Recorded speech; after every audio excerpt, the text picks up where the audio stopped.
This is The Fall of Rome, written in January 1947 by W.H. Auden.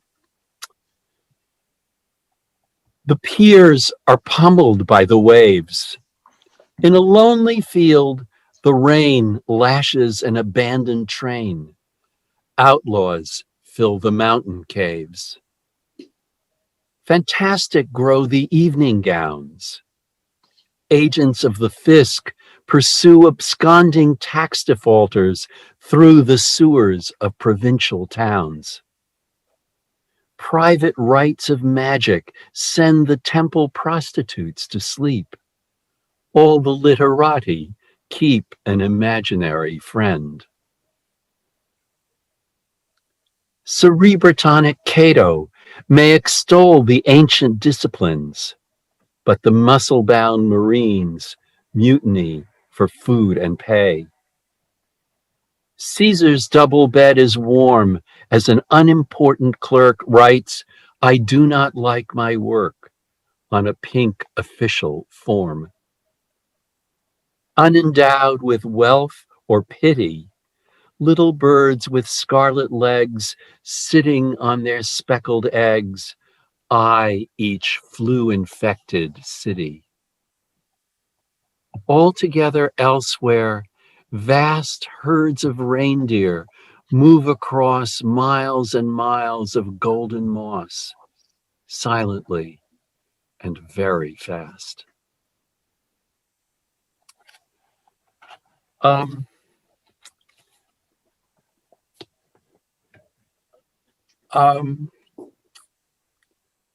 Why do you like this poem, if those of you who like it? For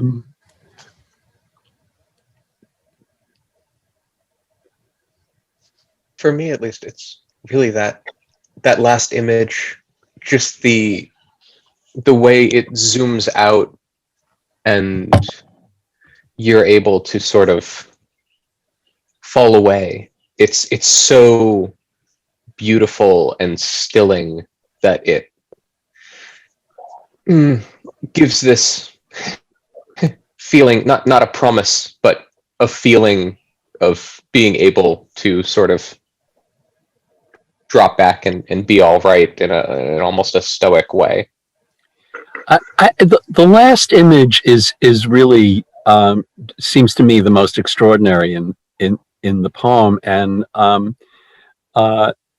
David Stang sent me this photograph, which is not a photograph of reindeer but white deer in County Wicklow, Ireland, by an American photographer.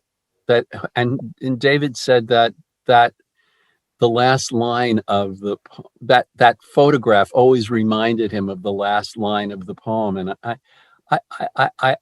I got that immediately, even though it wasn't exactly reindeer. But let's come back to that. Let's come back to that image, that last image, a little later. Because I really want to talk about that in some detail. I do think it's extraordinary. What would you, Denise? Yeah, you're muted. I find all the images extraordinary, and I always am aghast at how prophetic Auden seems to be, writing in the 20th century about the 21st. Yeah. Do you want to say a little more about that?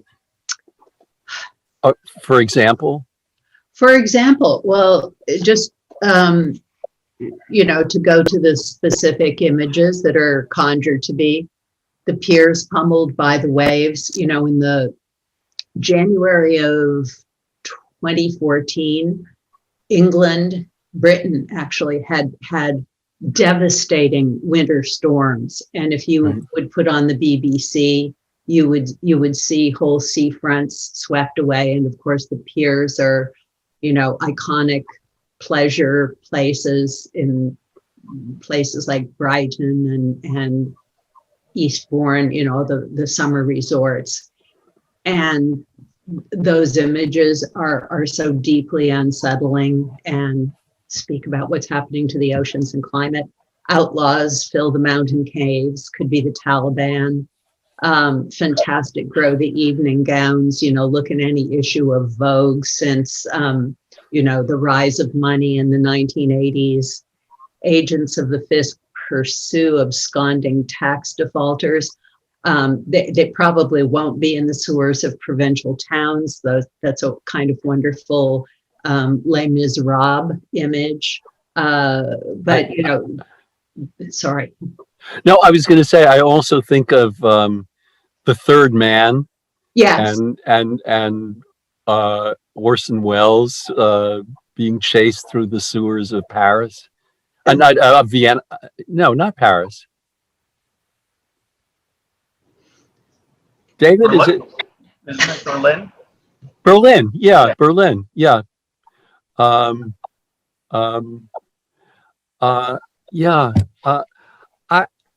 No, it's Vienna, Lloyd. It is Vienna. Yeah. Yeah, it is. Yeah. I think of sewers in connection with Paris, but of course the whole movie takes place in Vienna. The word pummeled. The Piers are pummeled. Pummeled just already. It's such a powerful and both unexpected, and then it seems like the perfect word. I mean, partly because what's so good about pummeled? Yeah, I had an immediate reaction to that. I think one of the themes of the poem is that which is created by man cannot stand up to nature. And what makes the poem timeless is this, whatever man creates is obviously not going to last, right? So the pier is pummeled by the waves, which are natural. The rain lashes the train. There's just this sense that whatever man creates with his bureaucracy, and this is probably coming from Auden's coming out of 2 world wars. I mean, but you can apply that to the modern day, to really any, Rome with its just this sense that whatever, however man orders society, it's eventually going to crumble down, and it's going to be probably corrupted. In the 3rd stanza, when he's talking about private rights of magic, I'm thinking of that in turn. Actually, the first thing I thought of was Jeffrey Epstein, and I was thinking of that as dark magic, that which is used to manipulate society. And I'm thinking of powerful cabals that manipulate society, and that is a theme in any falling empire to me. Right. But what's especially good about the choice of the word pummeled? Lloyd? Yes.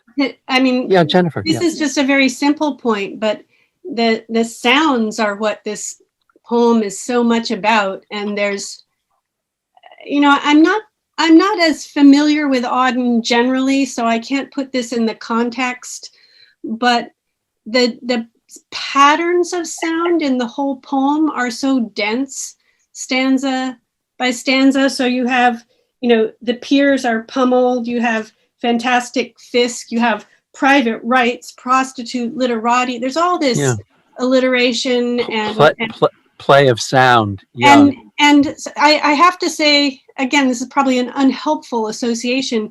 I'm always carried to the Jabberwocky with this, all mimsy were the Borogoves, fantastic grow the evening gowns.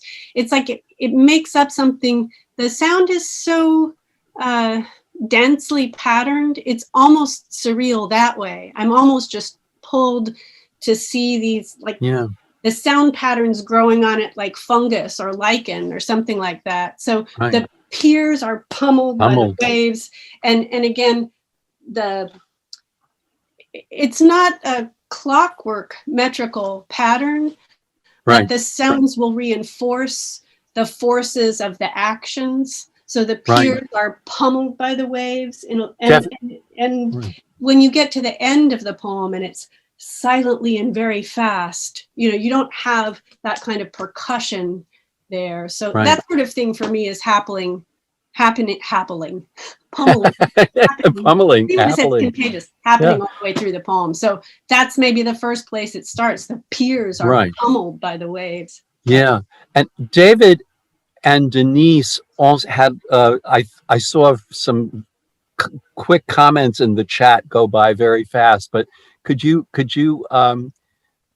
David, could you say what it was that you wrote? I think you and Denise had a similar idea about that word.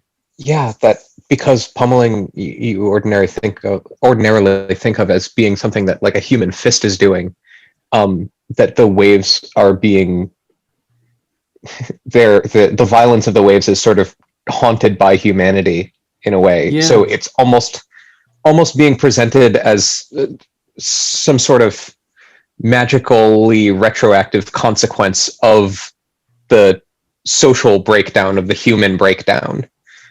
It's something about it's our fault somehow. Yeah, The first association I had was it's a brutality, like boxing. That's where you would hear that word a lot in terms of pummeling. Yes, exactly. It wasn't for the brutality, I think. Oh yeah. Hi, Sharon. I wasn't sure who was speaking. Yeah. I think that's right. And almost kind of, kind of being this like a sort of gang, some kind of disreputable violence. Jonathan? Well, I was reading it taking it a little more literally, but the piers aren't functional when they're being pummeled by waves. So as a match to the abandoned train and the following lines, the sort of industry is not functioning because the ships can't come to the pier if it's being pummeled by waves. So there's a certain things are stalled. Right. That's how I read it. Yeah, and it just seems like every word, every important word in this poem seems to have some real kind of thought and energy behind it, and words like pummeled and lashes. Again, this obviously the kind of violence that I'm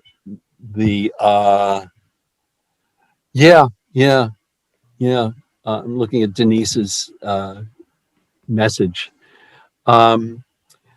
Lloyd, can I just, because you were talking about what attracts you to the poem, I just wanted to add one thing, because I always go for tone is what I find when I approach a poem, and what I'm attracted to is how, in a weird way, repellent the tone is. Not in the sense of the tone is utterly impassive. There's no I, there's no we.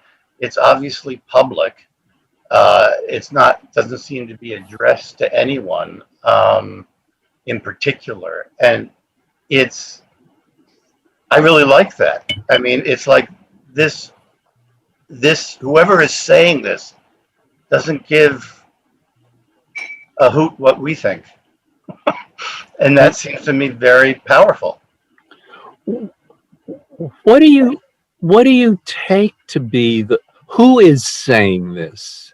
Where is this speaker? Where is this poet coming from? Where is he located? Well, I'd say that the speaker is able to exist in ancient history and also contemporary history. The anachronisms in the poem don't feel like anachronisms.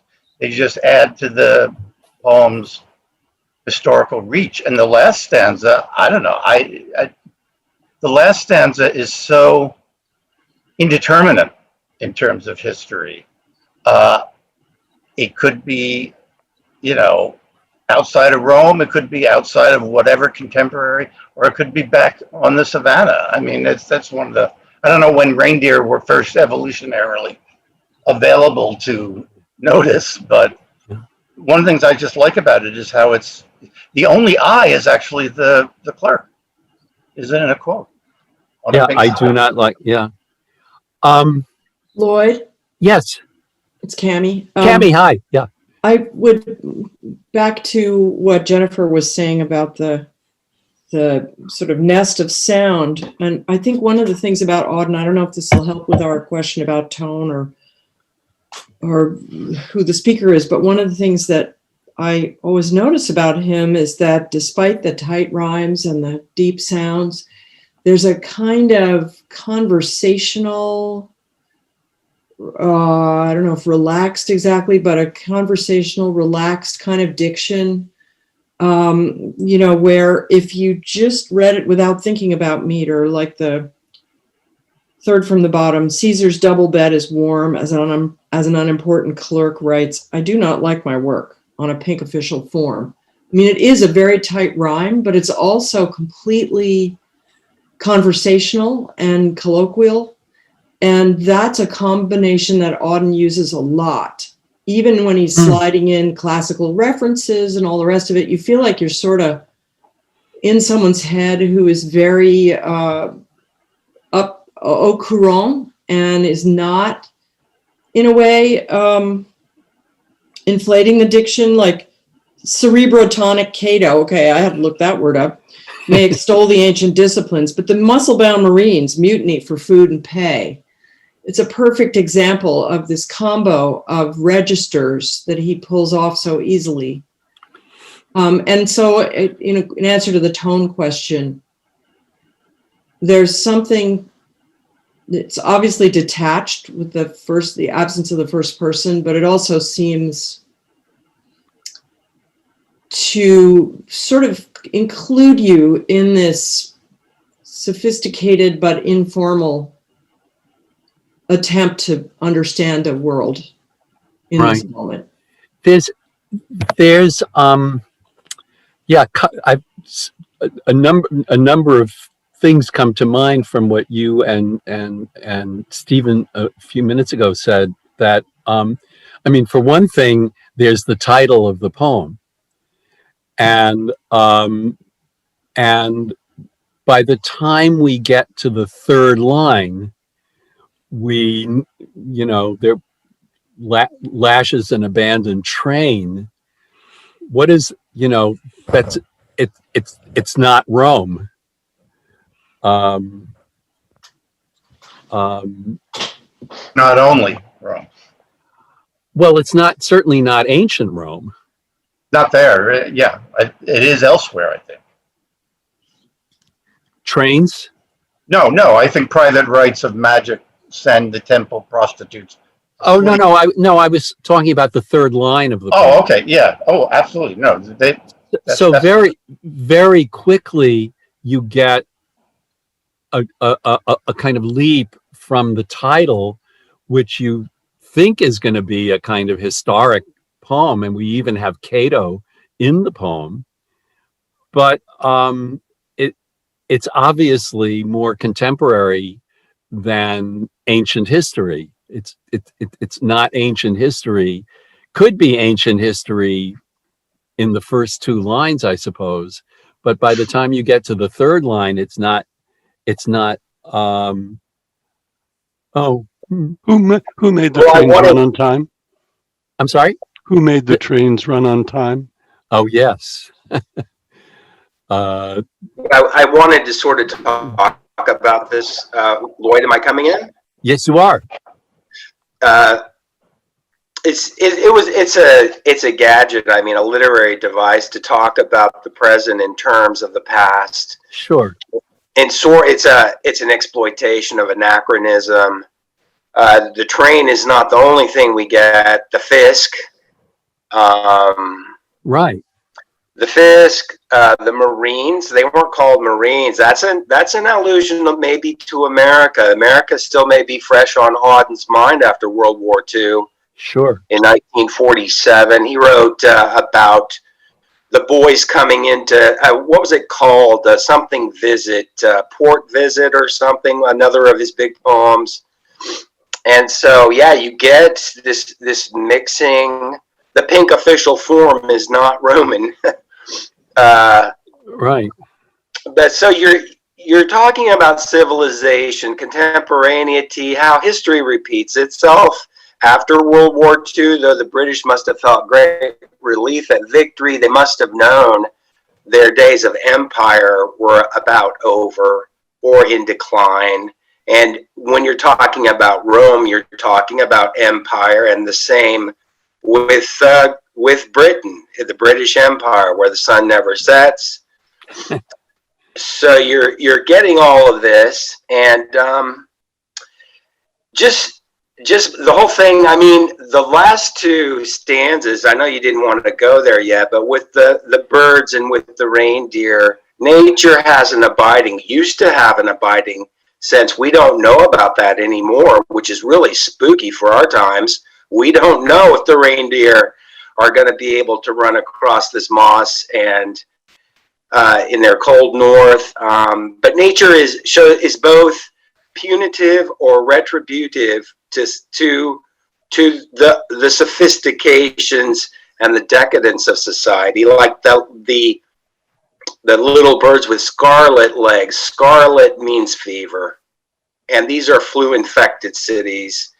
And the reindeer, who are majestic and beautiful and very fast, are really naturally just beyond us. And they will abide, whereas civilizations will crumble. And I think that's what gave David the little chill at the end, is to know this is a manifestation of what is eternal, or what is perpetual on this planet next to man. It really humbles all of these addresses to culture, what am I talking about here? The fantastic gowns, the evening gowns. That's so Eliot. And the word cerebratonic reminds me of Eliot 2020.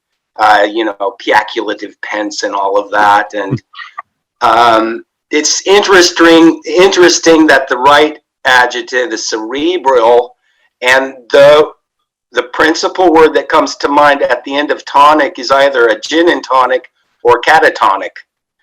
And so cerebratonic means an intelligence that's reached an almost static hamster and wheel type of thing. Wow. And the poet is always the jester in the court, always poking at the intellectuals. That's our job, sort of, So that was that's my little take on the poem, for what it's worth. Yeah, no, thank you. I think of this poem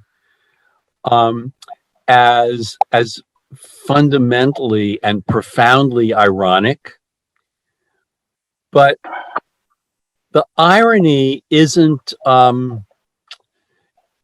It's a sort of large irony rather than a local irony. That he's not that the tone is not, there isn't a kind of sarcasm in the voice. And I think one of the sort of good things about this poem is that there's a kind of nasty element in it, but it's not in the